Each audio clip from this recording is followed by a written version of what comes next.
Gopijana Vallabha Girivaradhari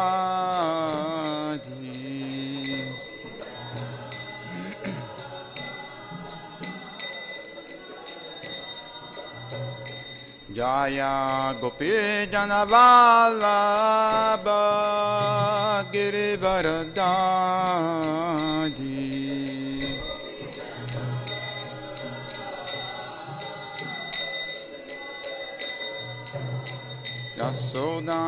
Yasodanandana Vraja Janaranjana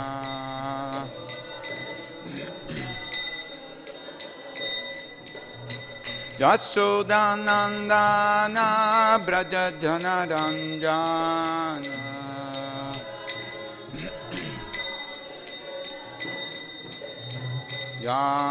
Yamunatira Vanachari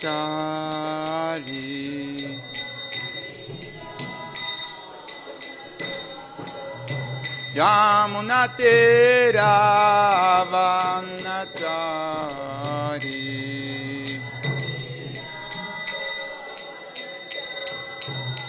Jaya Radha Madhava Kunja Bihari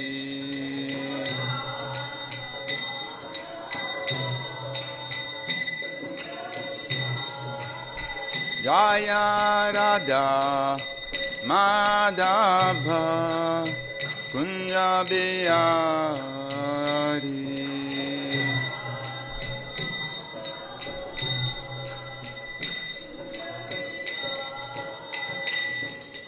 Gopijana Vallabha Girivaradhari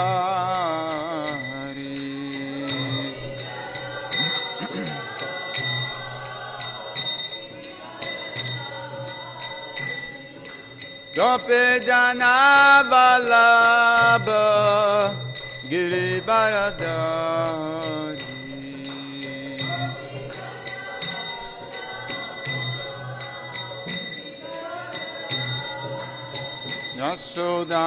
Yasodanandana Vraja Janaranjana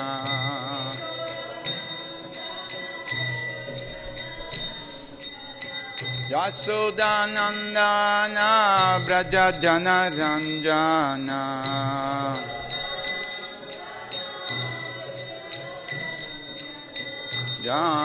Yamunatira Vanachari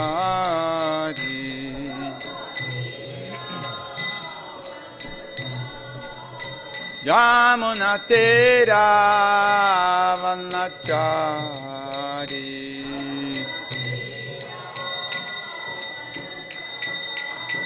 Jaya Radha Madhava Kunja Bihari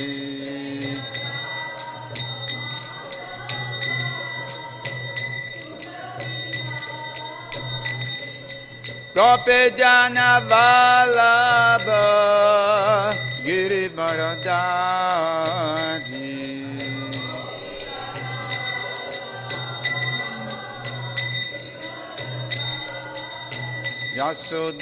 Yasodanandana Vraja Janaranjana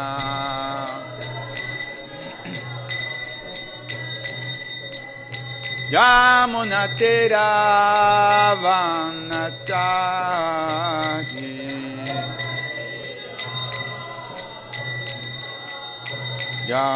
Yamunatira Vanachari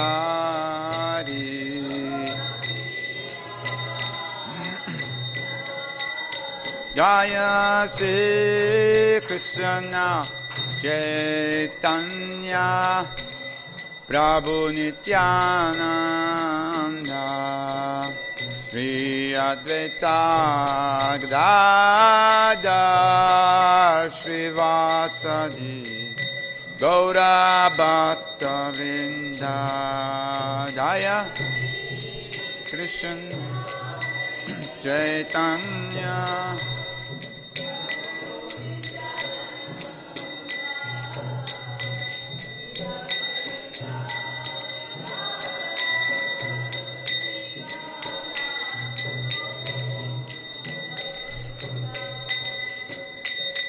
Jaya Shri Krishna Chaitanya Prabhu Nityananda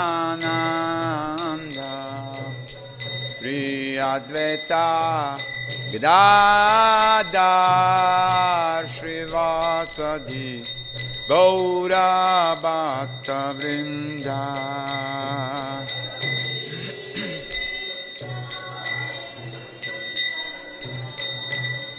Prabhu Nityananda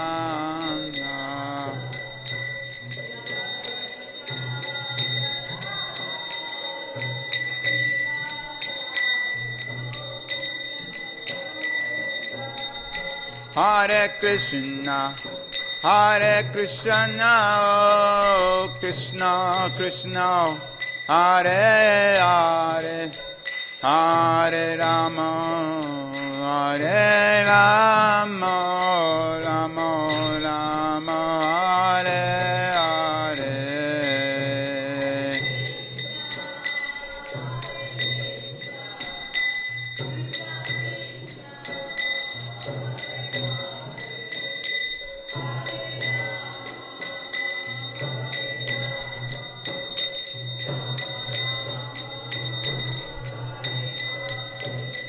Hare Krishna, Hare Krishna, Krishna Krishna, Hare Hare, Hare Rama, Hare Rama, Rama Rama, Hare Hare.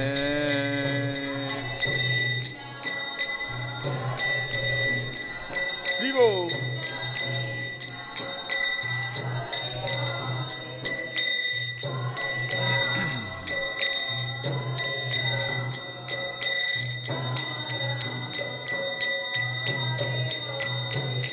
Hare Krishna, Hare Krishna, Krishna Krishna, Hare Hare, Hare Rama, Hare Rama, Rama Rama, Hare Hare.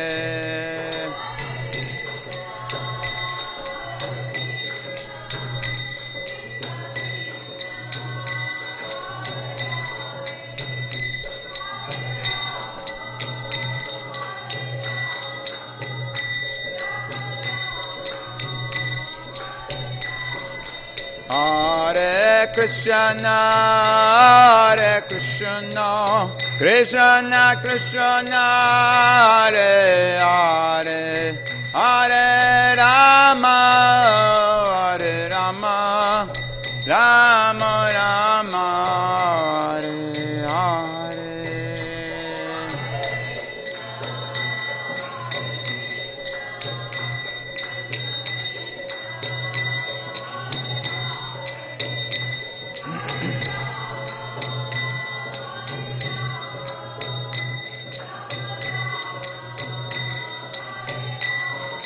Jaya Prabhupada, Prabhupada, Prabhupada, Jaya Prabhupada.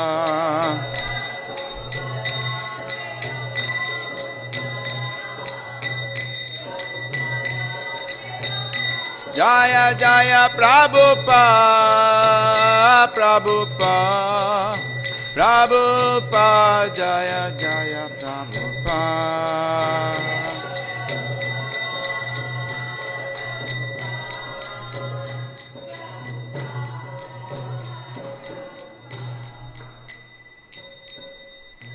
Śrīla Prabhupada ki, Ananta Koti Vaishnava Vrinda ki, Gaura Premanande Hari Hari Bol. Om Namo Bhagavate Vasudevaya.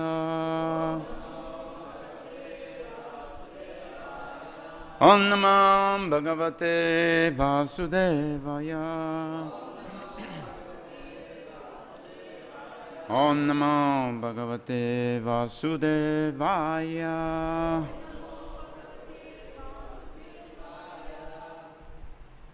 So Hare Krishna, how's everybody today? Beautiful sunny day. Nice weather. It's getting cooler. In the night we can sleep nicely, yeah? No need air condition. We can chant nicely, yeah, we can perform our service better, but in any condition we perform service, but this is the pleasant time for the Mayapuris. The people who reside in Mayapur. Is the nice end of October, November, December, January and February. The weather becomes very pleasant for us. Other time is always beautiful and nice, but it's really hot and sweaty. So, but it's okay. So today we're reading from the Srimad Bhagavatam, the birth of Emperor Parīkṣit. That's very beautiful. It's first canto, chapter 12, text 14. Hiranyam gamahim graman hastyasvam ripatir varan pradasvanam chaviprabhya prajatirte satirtavit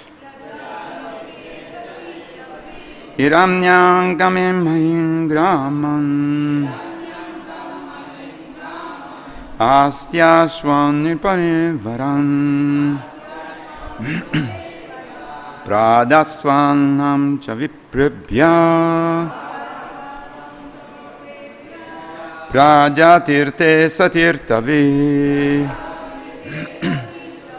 hiramnyam gamahim graman astyasvam nripatim varan pradasvanam chaviprabhya prajatirte satirtani.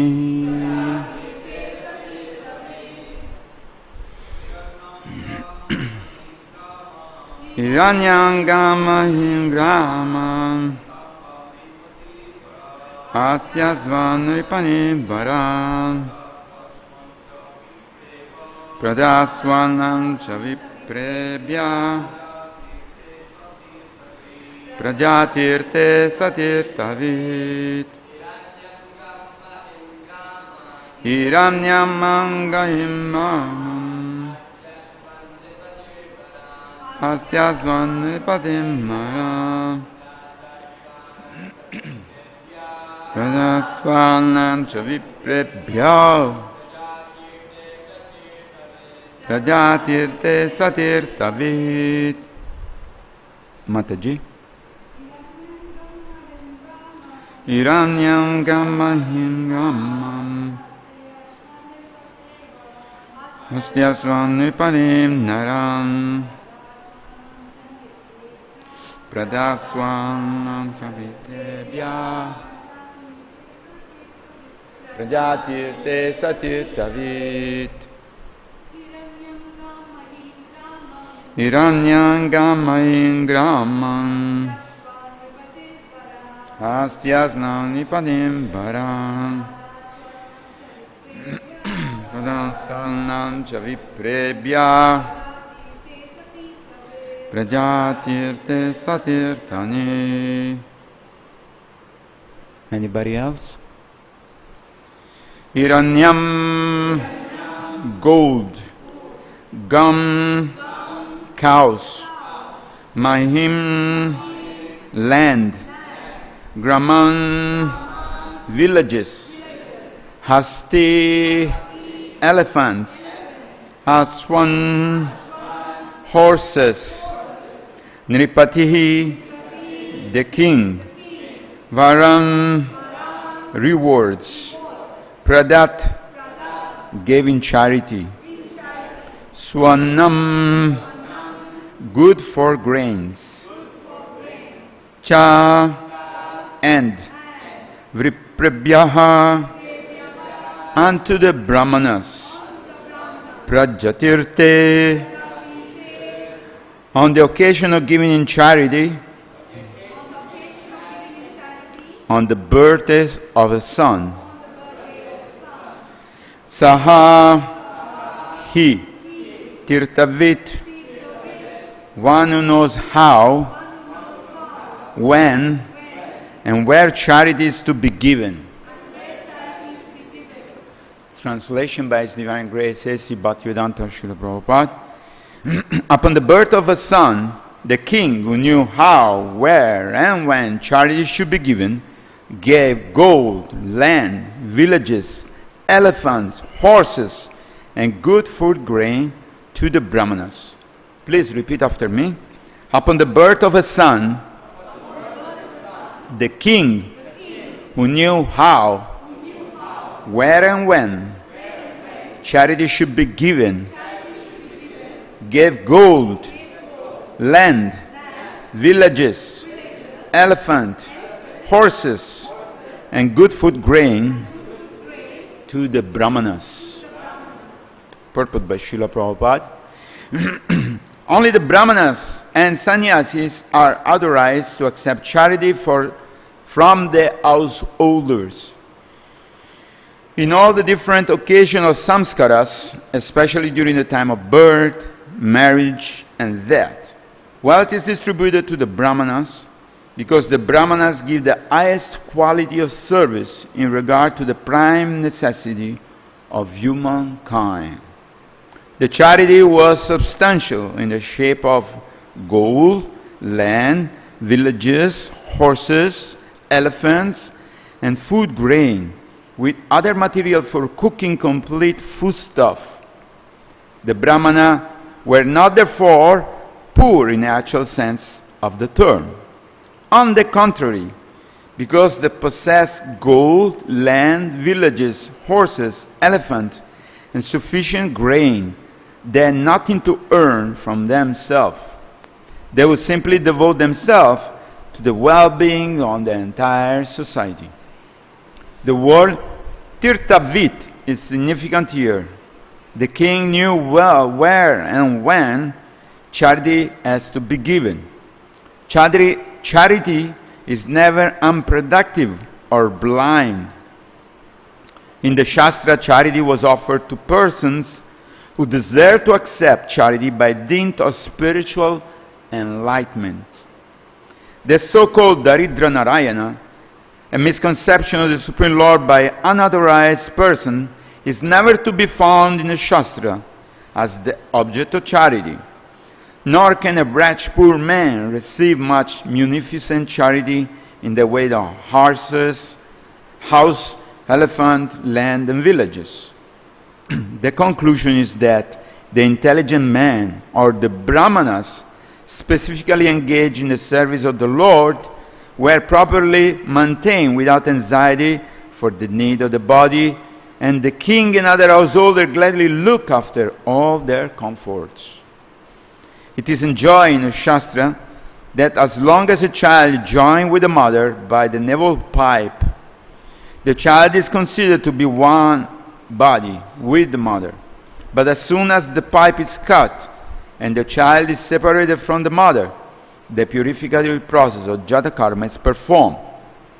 The administrative demigods and past forefathers of the family come to see a newly born child, and such an occasion is specifically mentioned as the proper time for distributing wealth to the right person productively for the spiritual advancement of society. I repeat the translation. Upon the birth of a son, the king, who knew how, where, and when charity should be given, gave gold, land, villages, elephant, horses, and good food grain to the brahmanas. Om Ajnana Dhimirandasya Gnanjan Shalakaya Chakshuram Tasmai Shri Gurave Namah. Namam Vishnupada Krishna Prestaya Bhutale Srimad Bhaktivedanta Swami Niti Namine. Namaste Saraswati Deve Gauravani Pracharye Nirvishesha Shunyavadi Pasattade Sattarine Vancha Kalpakarubhyascha Kripasindubhyevacha Patitanam Pavanebhyo Vaishnavebhyo Namo Namaha. Jai Shri Krishna Chaitanya Prabhu Nityananda Shri Advaita Gadadara Shiva Swadeshi Gaura Bhatta Vrinda. Hare Krishna Krishna Krishna Hare Hare Hare Rama, Rama Rama, Hare Hare. So I want to start by saying that we are very fortunate to be in Mayapur in this month of Kartik. Whatever devotional service we perform in this month is multiplied by 1,000 times. This is what the Shastra say. So if you order one incense, it's like you're offering 1,000 incense. If you offer one lamp, it's like you're offering 1,000 lamps. If you give charity, it's like you're giving unlimited. Whatever we do, we chant Hare Krishna, that is multiplied. Everything is multiplied by 1,000. So this is a very auspicious month to perform devotional service and to improve our quality of our spiritual life. Because the Lord is very merciful, He's giving us a special bonus. So, having been saying that, today's sloga is very beautiful, the Srimad Bhagavatam, which is the most amazing scripture in the universe, is constantly enlightening us. In this particular pastimes, we can see that when Mahārāja Parīkṣit is born, Mahārāja Yudhishthira distributes wealth in charity to the brahmanas in the form of horse, land, villages, gold, utensils for cooking, grain, so on and so forth. So Srila Prabhupada attaches many points in this purport, starting by saying that only the qualified brahmanas and sannyasi can receive gift or charity. And he said that this concept of Daridra Narayan, it's a speculation by some unauthorized sadhu who want to collect money for themselves. And they go around begging, oh please help the Daridra Narayan, the poor people. There's so many people suffering, so we should help them. That doesn't mean that the devotee don't have feeling for the people who are suffering. We do have feeling. And we do want to help them. But for example, there is a pastimes of the time of Jesus that one lady came with a very expensive oil and he washed the feet of Lord Jesus. And all the other disciples start to complain. What is this? Why you are accepting this very expensive oil? We could have sold the oil and filled all the poor people. Same concept, Daridra Narayan. But Jesus said, look, the service she has done, when I'm here, I'm only here for some time. The poor people and suffering people will be always with you. Okay, having said that, I don't mean that we are not distributing prasadam, but the greatest distribution of wealth is spiritual knowledge.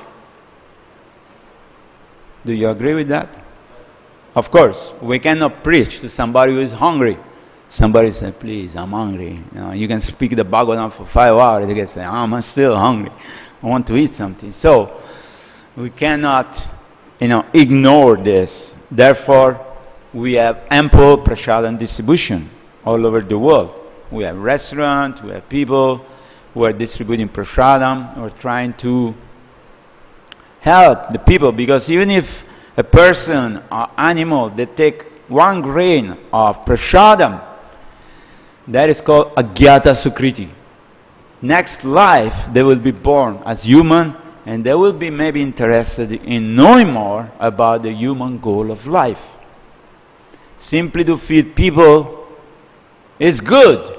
It's not bad. In fact, I had one experience. I was in Rome, and my younger brother, Ricardo, called me one day. That was maybe 20 years ago. It was Christmas time. So he said, you know what?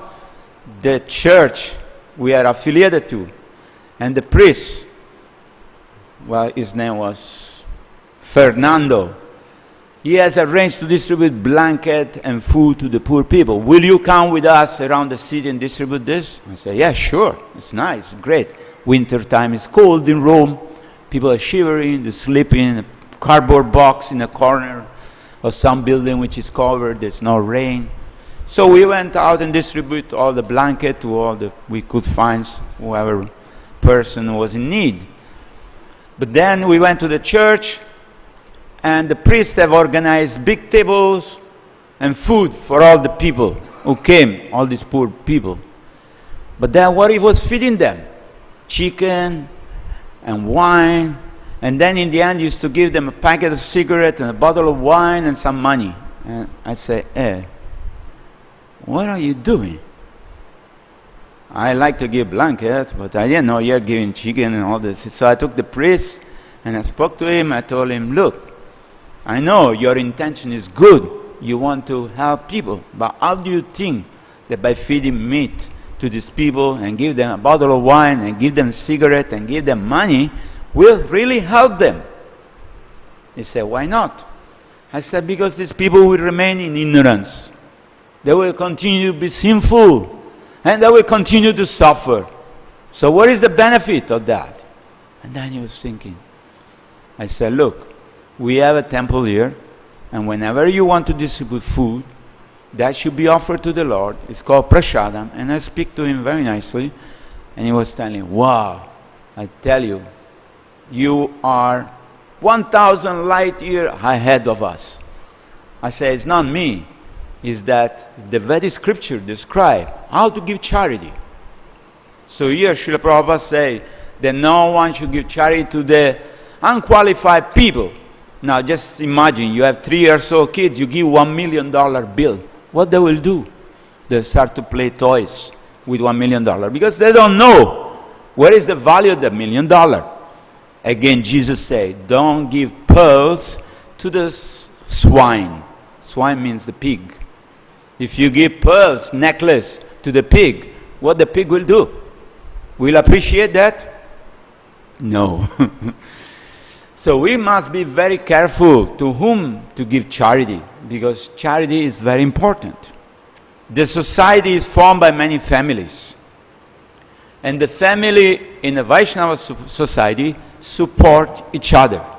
When there is a birth of a child, when there is a marriage ceremony, when there is death, people try to help the family. We try to help each other. We try to help the family. For example, I have a personal experience when I was newly married in 1987. All my family people, they got together and they say, we must give some support to him. He's in India, he got married, he has nothing. I was for 10 years brahmachari. I didn't have anything. I always depend on the Lord, in the service of the Lord. So then they collect some Lakshmi and they give to me. My uncle, my brother, my sister, my grandfather, my grandmother, my cousin, everybody in the family put something. So that was nice. Yes?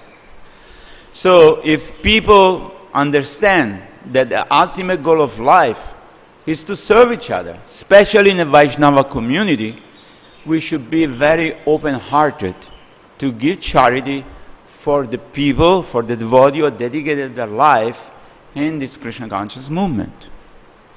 Unfortunately, we see greed is rampant all over the world. People, they are not satisfied with what they have. They are not grateful, thinking, my body is nice, I have a nice house, I have some income, I'm nicely situated in Krishna consciousness. No, let me get more and more and more. This dream of becoming millionaire or billionaire or crore-padis, we can see so many buildings coming out, 5th floor, 6th floor. Where it will end? Do we want to live in a jungle like New York or Rome or Paris? Or do we want to live a simple life, with knowledge and bliss? So that's our choice. If we become influenced by the modes of material nature, then we start to think to become something else. We want to become rich. This is a mode of passion and ignorance. Whatever we're supposed to be, we will be and we are. Whether we are rich or whether we are poor, whether we are tall, whether we are short, whether we are this or that. We are not the body anyway. By the mercy of the Lord, when He is pleased, He will give us all the necessity of life. I was listening the other day to Srila Prabhupada lecture, and he say, in Africa there are millions of elephants. Who is feeding them? Are we going to grow food for the elephant? One elephant eats how much? 150 kilos of, 300 kilo of sugar cane and grass and leaves and green. He's vegetarian, right? And they're very strong. So, who is supplying that? Ishavasya idam sarvam. Krishna is supplying to everybody. But when our mind is influenced by the mood of passion and ignorance, we become greedy, lusty, angry, and then we start to make a plan. Okay, let me buy this land, and then I'll build a building, and I will sell 5 floors, 1 floor I'll keep for me, I will have 2 crore in my bank, then I can chant Hare Krishna, Krishna Krishna, Hare Hare, Hare Rama, Hare Rama. It doesn't work in that way, because in that process, people take money from the bank, they don't sell their flat, the bank recover the things, they lose their money, they're still chanting Hare Krishna, they're worse than before. So, we have to be very, very, very careful. Again, having said that, I don't mean we should not work. I'm not saying we should sit under the tree and wait that the mango will fall in my mouth. I'm not saying that. Everybody has to work according to his own nature. But our work should be directed for pleasing the Supreme Personality of Godhead, for pleasing the Vaishnava, for pleasing Srila Prabhupada. If we don't do that, we get stuck in some tangent. You know, we make a deviation. It's like when you drive a car or a bike. I'm sorry, I should not say the bike and car. They told me, promise today you will not speak about the bike. But again, I'm saying, but when you drive any vehicle, if you get distracted, you can go off-road. And then you end up on a tree or in a cupboard and you injure yourself. So similarly, our mind is not fully dedicated to the service of the Lord with a mood of devotion, with a proper knowledge and understanding that I am not this body, I'm very insignificant part and parcel of Krishna, and whatever I need, the Lord will supply to me. And whatever I have belongs to the Lord. As we become old, then we start to think, okay, whatever I have, I'm not going to take it with me. I'm going to leave it behind. Naked we come, naked we go. So, why over-endeavoring for making some money, for some bank balance, for buying this and buying that? We simply have to focus our mind in thinking, how can my life be dedicated to the service of the Lord, to the service of the Vaishnava, to the service of Srila Prabhupada in this movement? So what is the best way? The best way is to read this book and to distribute this book, go Harinam Sankirtan and chant Hare Krishna, take a little prasada and be happy. It is very simple. It's not complicated. We don't have to become any big position, a big name, and big fame, or big sadhu, or big sannyasi, or whatever we think big it is. We just remain small, humble servant of the devotee and Krishna. And that will be very easy, achievable in this lifetime, provide we focus our mind always in remembering the beautiful pastimes of Krishna. And for doing that, we need some good association. Without association, we cannot maintain our spiritual life. We have seen in the past, in the history of ISKCON, 50 years of ISKCON, so many people left. Some people want to become Babaji, some people went to the mountains, some people went to work and become rich, some people did this and that. But they all got disconnected. So what happened? My hand is worth, Srila Prabhupada said, millions of dollars. But the moment his hand is cut off from my body, it's useless. I can throw it in the garbage. They cannot reattach. Of course, nowadays the scientists say they can reattach everything, but it's very difficult. So many nerves inside, you know. Now they're trying this and that, you know, transplant from the pig heart, lung of the pig and all this. Okay, the body is jantra rudrani mayaya, is a machine.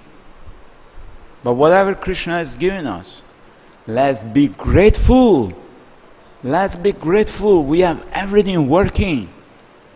We are not on a wheelchair. We are not stupid. Our eyes is working, our ear is working, our body is functioning. What more do we want? We can be so grateful to the Lord that whatever we have, we are fully satisfied. But we can also focus in the other way. Oh, I don't have this, I don't have a big house, I don't have big bank balance, I don't have whatever we dream. And then we can think, is the glass half empty or half full? We can be grateful and think, my Lord, you've given me more than what I deserve. I deserve much worse. But you're giving me so much so that I can engage in your service in a very peaceful way. So likewise, Srila Prabhupada said, the Brahmana, they did not receive all this gift. They did not start a goshala and start to make paneer cheese and yogurt and ghee and sell it. They did not start a circus with all the animals they received. They did not start to drive horses and rent them. They didn't sell the land and make money. What they did with the charity? Who knows? What they did, what the Brahmana did with the charity? They distribute to the society. Prabhupada says, if the Brahmana receives $1 million today, tomorrow he is poor again. But what poor? Means he distributes his wealth to the society so that everybody will get benefit. And they will be free to think of the Supreme Lord and to serve the Lord and to spread this Vedic culture. So they would assist everyone in Krishna consciousness. They would assist everyone to make spiritual advancement. That was their business. The business of the Brahmana is to spread knowledge. The business of the Kshatriya is to protect. The business of the Vaishya is to maintain the cows and animals, land, and make money. And the business of the Sudra is to help everybody. But the Brahmanas were the most important factor in the society. And we can see so many pastimes throughout the Bhagavatam, how the Brahmana install King Vina. And they say, okay, a king is better than no king, even though he is not qualified. But then the same Brahmana remove King Vina, and they create another species from his tie. They were so powerful. They wanted to see the society advancement in spiritual knowledge. So Srila Prabhupada had a desire to create a society where some Brahmana will be there to guide everybody accordingly to make spiritual advancement. So, if we follow this instruction of the Srimad Bhagavatam, we can see that we can live very happy Krishna conscious life. Even though we don't have a king, even though we are not qualified, even though we are Kalo Sudra Sambhavam, in Kali Yuga everybody is Sudra, but Sri Chaitanya Mahaprabhu comes into this age and he gives the most wonderful gift of Harinam Sankirtan. Golokera Premadan Harinam Sankirtan. He gives the chanting of the holy name of the Lord. Hare Krishna, Krishna Krishna, Hare Hare, Hare Rama, Rama Rama, Hare Hare. So people simply by taking this simple process of chanting Hare Krishna, they can become self-realized. Different yuga is different ball game. Even if you're a Brahmana, yet there is Brahmana who knows one Veda, two Veda, three Veda, Chaturvedi, and there is so many scripture, and there is inconceivable that in one lifetime we can read all the Vedas. It's not possible. What about mastering them? It's not possible. If I ask any of us, what did we eat 1 week ago, last Monday? I don't remember. Something I ate, yes. We don't have memory. At that time in Satya Yuga, people can hear once the message of Krishna. They can remember the mantra, they can learn them only once by hearing. But now, Kali Yuga is very, very degraded. So, manda sumanda matayo manda bhakya upadritaha. So we are fallen. But Lord Chaitanya has given us the highest nectar, the chanting of the holy name, which can redeem and change our heart, change our mind, purify our consciousness, and establish ourselves in our real original position. What is our position? We are servant of the servant of the servant of the servant of Krishna. Jivera swarupahoy nitera Krishna das. So, simply by chanting this mantra, which is very easy. It doesn't matter what language you know. It doesn't matter the accent. Somebody asked Srila Prabhupada that in China there is no R. So when they chant Hare Krishna, Krishna Krishna, Hare Hare, Lama, Lama, Lama, Hare Hare. It doesn't sound like Hare Krishna Mahamantra. But Prabhupada said, don't worry. Let them chant. Krishna knows it's in the heart. If they're sincerely chanting, maybe the mantra is not perfect because the language there is no R. They cannot pronounce. It doesn't matter. So there is no hard and fast rules. Sri Chaitanya Mahaprabhu say, there is no hard and fast rules. You can chant everywhere, anywhere. You are in the toilet, you are in the train, you are in the bus, you are driving, whatever you're doing, you can chant Hare Krishna. So that is the greatest benefit of Kali Yuga. Kalerdosa nidera jannastye mahaguna kirtana deva krishnasya mukta sangha param brajet. This Kali Yuga is full of faults, dosa. But there is one great quality, and that quality is the chanting of the name of the Lord. So we have to spread this message because people are suffering. But not suffering because they have no money. They are not suffering because they have no clothes. They are not suffering because they have no house. They are suffering because of ignorance. They are in darkness. They want to find solution, but they have no solution. Unless a devotee approach the people and tell them about the solution, either you are part of the problem or you are part of the solution. So the devotee want to be part of the solution. Want to, want to express the gratitude and want to make sure that what Lord Chaitanya say, in every town and village my name will be heard. And people will become happy. Are you happy chanting Hare Krishna? Yes. So, you can make other people happy. If you are not happy, then something is wrong. You say, oh, Prabhu, I'm chanting for 40 years, but I'm falling asleep. I don't really feel like chanting. It means something wrong. We did some offense to the holy name, or we did some offense against the devotee, we did some offense against prasada, we did some offense against other living entity. There are so many different types of aparad. So we must be very, very careful not to commit any Vaishnava aparad and any aparad. There are so many different types of aparad. So we can very quickly advance in Krishna consciousness and reach the stage of love, of Godhead. We are all looking for love. We want the perfect wife. We want the perfect husband. We want the perfect this, perfect that. Doesn't exist. But the relationship with Krishna, that's perfect. And how we can develop that relationship? Through the chanting of the holy name.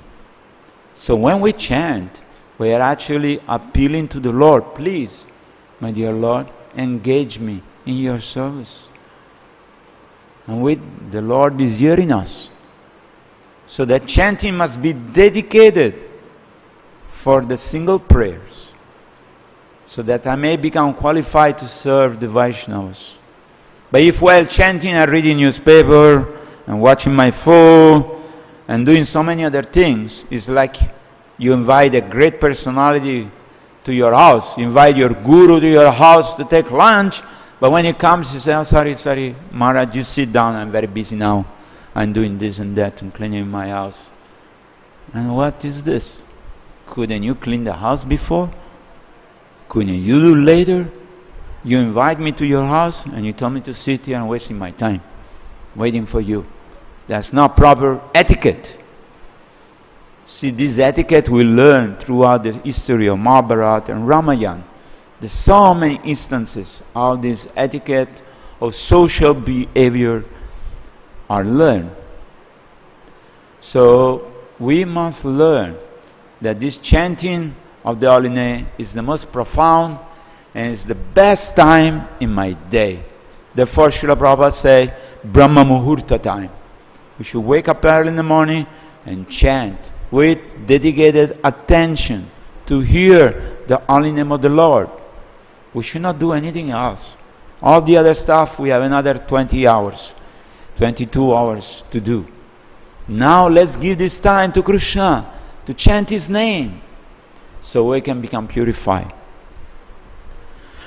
At the same time, we should be very charitable. If somebody approaches and needs something and we can share, as a grihastha we collect more than what we need. I can tell you personally. And so it's good to share with other people. There are many needy devotees. We should go and say, Prabhu, do you need anything? Please let me know. I'm your servant. I like to share. So in that way we can live a very happy life. And we can be very Krishna conscious. And we can achieve the ultimate goal of life. I think I will stop here today. And if we have any correction or any question or any suggestion or anything you would like to tell me, I would like to hear from you. Hare Krishna, Krishna Krishna, Hare Hare, Hare Rama, Rama Rama, Hare Hare. Yes, Mataji, here is the microphone.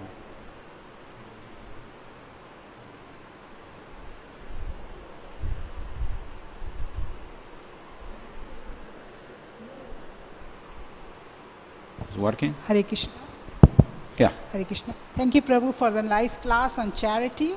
But I want to know, in this text, it has been mentioned that Brahmins were given the elephants and the horses in charity. How are they going to maintain it? Means, what's the significance of giving these things to Brahman? Is there any reason, specific reason for giving them? Because will it not... See, the idea, what I was explaining, is that the king gives all these things to the brahmanas, and the brahmana, what they do, like I say, it's not that they have all these things and they say, okay, now I am the owner of all these things, because they know everything belongs to Krishna. Ishavasyadan sarvan. So what they used to do, they used to distribute to the villagers. Let's say they give land and villages. The villages have land to grow rice and to grow wheat. So then one portion of the rice has to be given as tax to the king. And the other portion will be divided between the brahmanas and the one who tilled the land. Similarly, the horses, the elephants, sometimes elephants were kept in a temple. If you go now in South India, to Guruvaya temple, they have a big elephant shala with 142 elephants. Still there. And every day they have elephant procession, just like we have on Saturday, but they have with 5 elephants. And they have every year they have a race with the elephant. Whoever wins for that year, that elephant will carry the Lord in their back. So, whatever could be engaged in the service of the Lord was utilized. Whatever they could not, they would distribute. Gold was used and silver was used for making utensils for worshipping the Lord. So wealth was distributed to the brahmanas, and the brahmanas distribute themselves to the villages, to the population. And there was interaction between the brahmanas and the population and the king and the temple. So the temple was the center of knowledge, was the university, you can say, was the school, because the brahmanas used to teach. They used to have gurukulas. Of course, at that time, the gurukula was organized in such a way there was no fee. People used to send their children, and because the brahmanas are wealthy, they will allow all the children to live with them.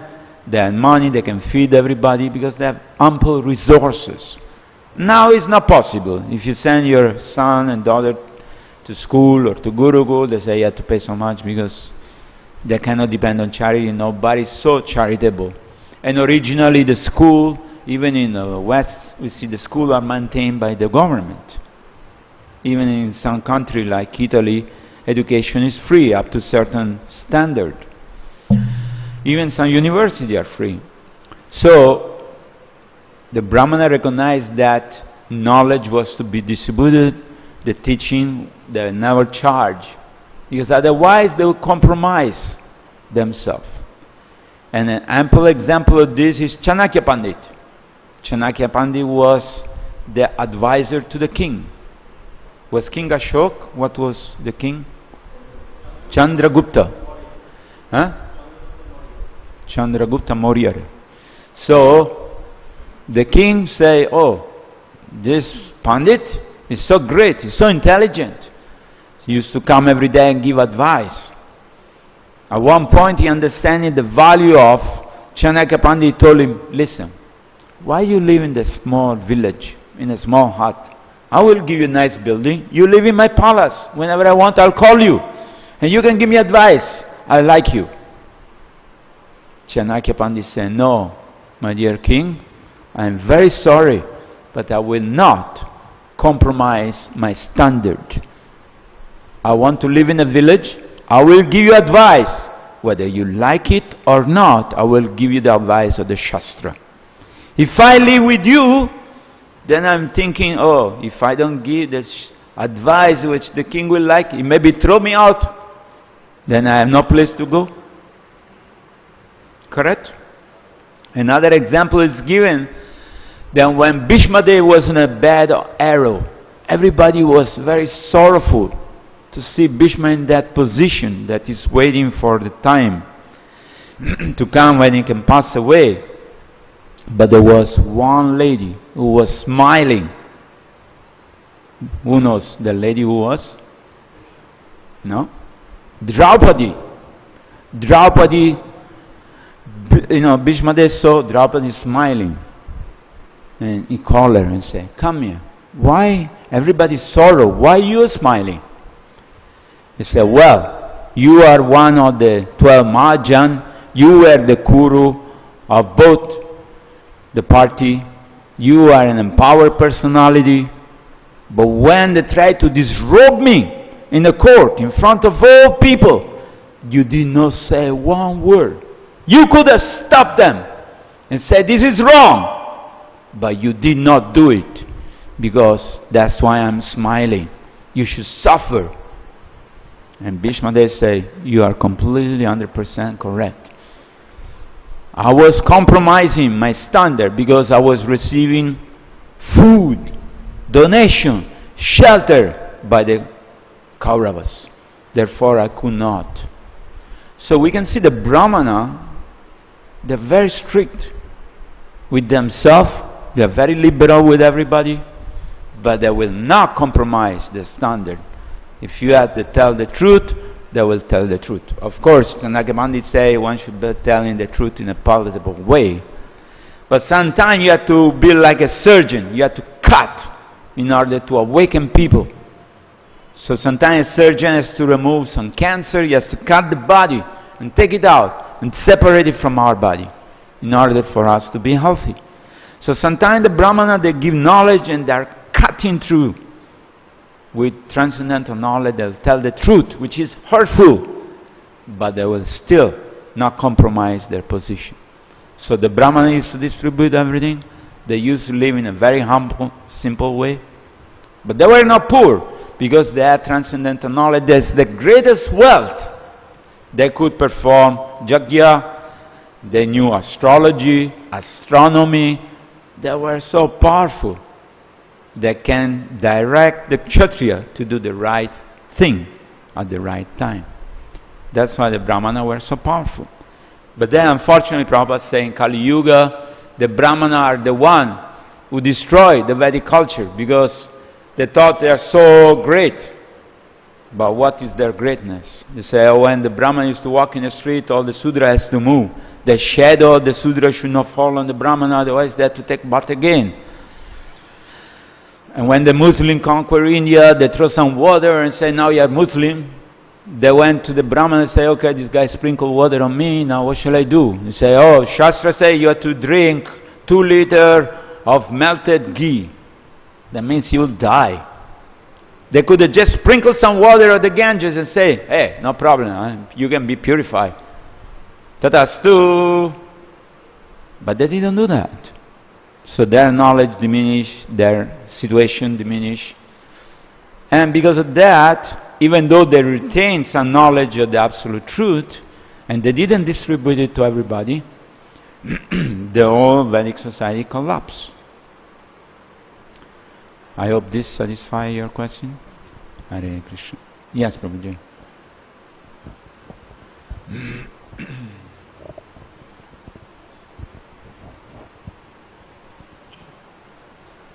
Hare Krishna. Hare Krishna.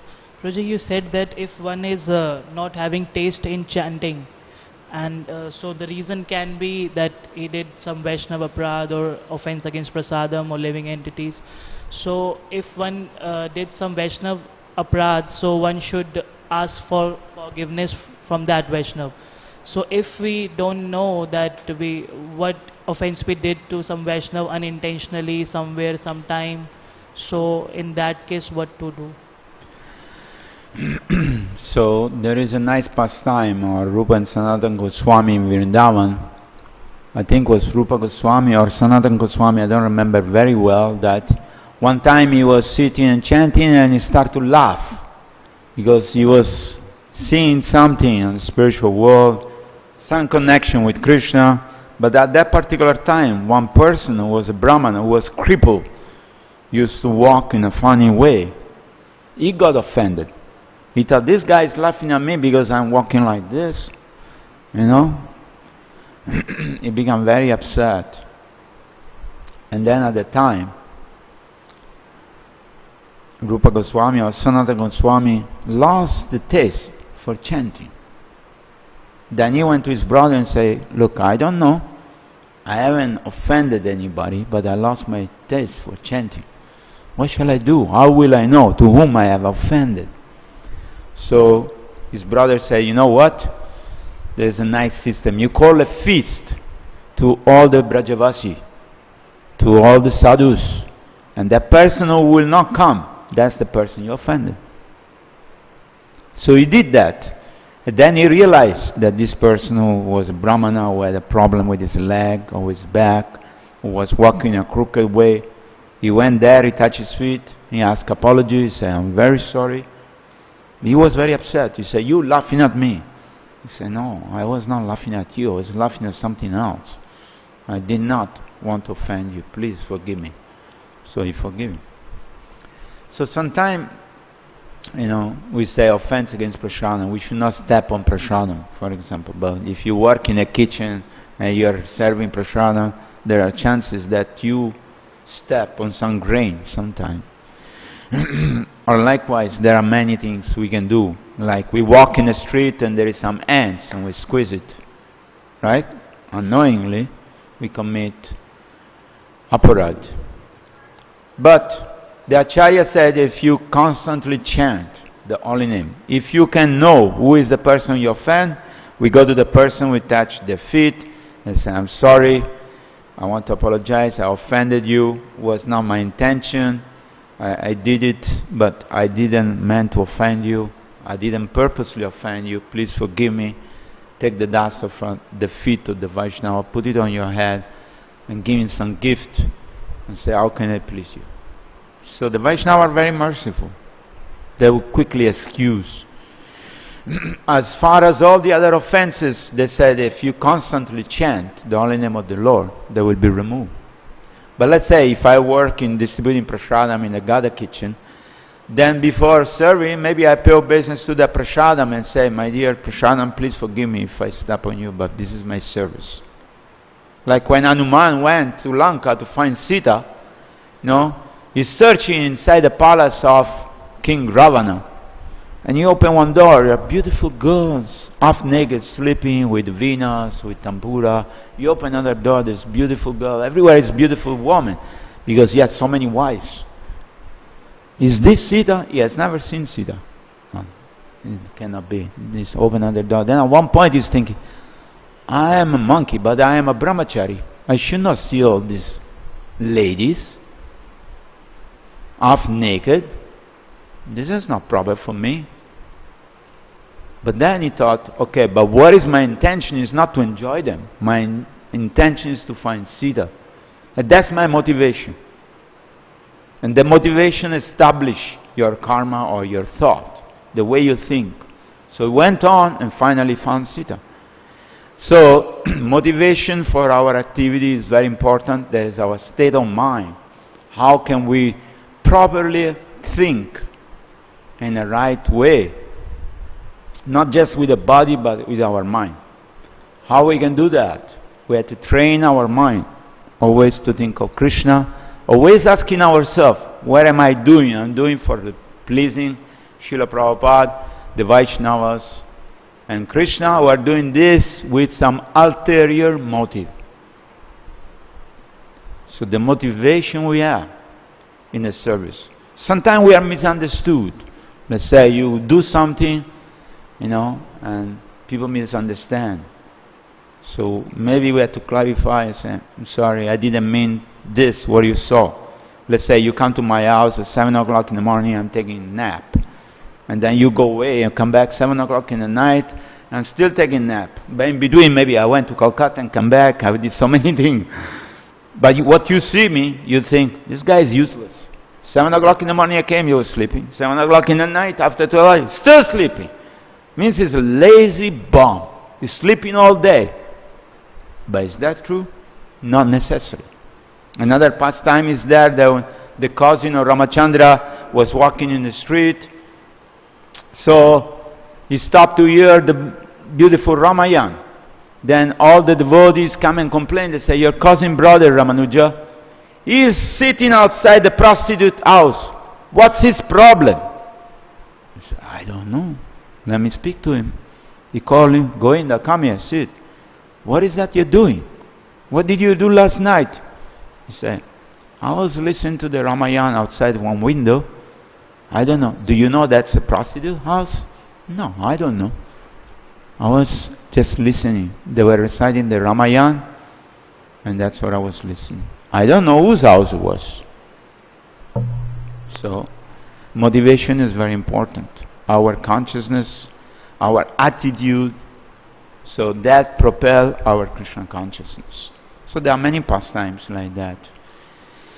But of course, as much as possible, we want to avoid offenses against Vaishnava, offenses against spiritual master, offenses against the scripture, offenses against living entity, because, it's become a stumbling block in our spiritual life. So, the same thing, when we chant Hare Krishna, before we chant, we pray to the holy name, please descend in my heart and purify my mind so I can chant purely. I can remember you, I can re-establish this relationship with you. That's the meaning of chanting of the holy name. It's not mechanical.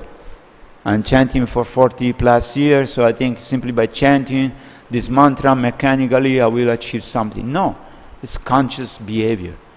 We want to develop the relationship with Krishna. And Krishna is in our heart. He knows everything. We cannot hide anything. We cannot cheat him. We can cheat everybody else, but we cannot cheat Krishna. So we have to be very sincere, very honest, very pure. That's the teaching of the great Acharya. Does this satisfy your question? Yes, Prabhuji.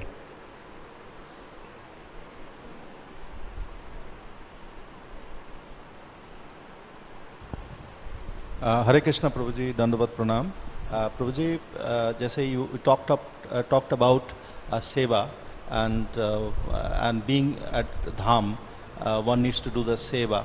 So what mood one does the seva for the purification? Because in any department here 8 hours, the seva hours. So what mood one can do a seva? What more can we do? Mood, yeah, for purification of the consciousness. See, the most principal seva we can do, apart from the physical activity, is the chanting of the holy name. So we must chant to recharge our spiritual battery. So that chanting time cannot be compromised unless you are a night guard, so you have to be all night awake and sleep in the day, unless you're doing some far-out service which require you to wake up 3 o'clock in the morning and do the service, like the pujari. The pujari cannot chant in the morning because they're dressing the deity, they are putting the decoration, they are doing the puja, salagram shila, and so on and so forth. So their time is different. But for everybody else, we should wake up 3 o'clock in the morning, 3:30, take a bath, and chant the holy name nicely. Because that's our most important service, which will keep us on the track of Krishna consciousness. Everything else we do is a secondary thing. If we cannot do the chanting, we lose our Krishna consciousness. Then our service become a job. I'm just doing these 8 hours, so I'm getting some money, so I can eat, so I can live with my family. That's not the goal of life. The goal of life is to chant Hare Krishna, so I become spiritually enlightened.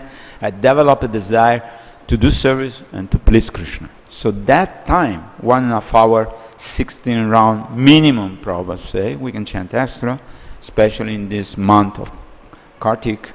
We can dedicate 1 or 2 extra rounds for the devotees struggling in Bangladesh, for our Gurudev, for whatever we want to dedicate. We can do that. But that chanting is what is keeping us in Krishna consciousness. Yes? There are 5 principal devotional service. One is hearing the Bhagavatam, the other one is service, chanting the holy name, worshipping Tulsi, and what is the other one? Taking prasadam, something like that. So any of these activity will purify our consciousness, but the chanting is the basis of our spiritual life. So that time we should keep it very sacred. Look, in this time, please, I'll go to a place where I will not be disturbed by phone call, I will not read the news, I will not read the Bhagavatam, I will not do anything else. You can put a soft bhajan maybe, you can sit down next to Tulsi and chant. If you fall asleep, you walk, whatever. But chanting must be performed properly, because that is what is keeping us in Krishna consciousness. Everything else, we can do so many service. Because service means to keep us engaged. We cannot chant 22 hours like Haridas Thakur and all the great Acharya. We cannot do that. If we do, we become crazy. Maybe we can chant 4 or 5 hours. But so the idea is that if we chant nicely, then we are spiritually surcharged to offer service. Why? Because we are chanting, we are asking, please Krishna, engage me in your service. So when we perform the service, we perform the service with devotion. And Krishna will give knowledge to perform the service. Yes? So then everything becomes connected. It's like we have microphone, we have electricity, but if we have no power from the powerhouse, all these things are useless. There will be no light, there will be no sound, there will be no camera, nothing. So our connection is through the chanting of the holy name. However service important we do, it is important. It doesn't matter whether you clean the floor, or you are doing the puja, or you are cooking, or collecting billions of dollars, or drive the car, or distribute book, whatever we do. According to our capacity, we are engaging our body, our mind, our intention, our knowledge in the service of the Lord. And if we can do that, it doesn't matter what we do, it's external, but it's connected with Krishna through the chanting and our attitude. My dear Lord, I'm doing this service for you. Please be satisfied. The Vaishnavas are happy, they engage me in this service. Sometimes you maybe change service also from time to time. I did so many services. I was driving in Sankirtan for 10 years. I was distributing book. I acted in a drama. I was a temple president. I was this, that. But doesn't matter. Our life should be so much engaged in devotional service, but the time for chanting, we cannot compromise that. So if you don't have time for chanting, you should go to your in charge and say, please Prabhu, forgive me, I can do this service at different time because this time I had to chant. Or if you are pujari, then you have time from 10 o'clock till 4 o'clock in the afternoon is free, you chant your round at that time. So some adjustment, but that is the focus of our spiritual life. And of course, like Prabhu was saying, what if we don't have taste? Then we go and chant with the people who have taste. we associate with those devotees. We see some devotees that are very sincere, chanting nicely. We go to there and say, Prabhu, can I chant one round with you? Because by chanting with those devotees, we also get the mood of chanting nicely. So association is very powerful. Prabhupada says, like you put an iron piece inside a fire, it takes the same quality of the fire. It becomes red hot, and anything you touch is no more iron, it's fire. Similarly, association is so powerful that we can associate with devotees. We see some devotee who is very enthusiastically engaged in Harinam Sankirtan, so we want to associate with them. Does this answer your question? Okay. So we'll end up here because the time is over. We went over 10 minutes. Thank you so much. Srila Prabhupada ki, Harinam Sankirtan Jagya ki, Gaura Premanande.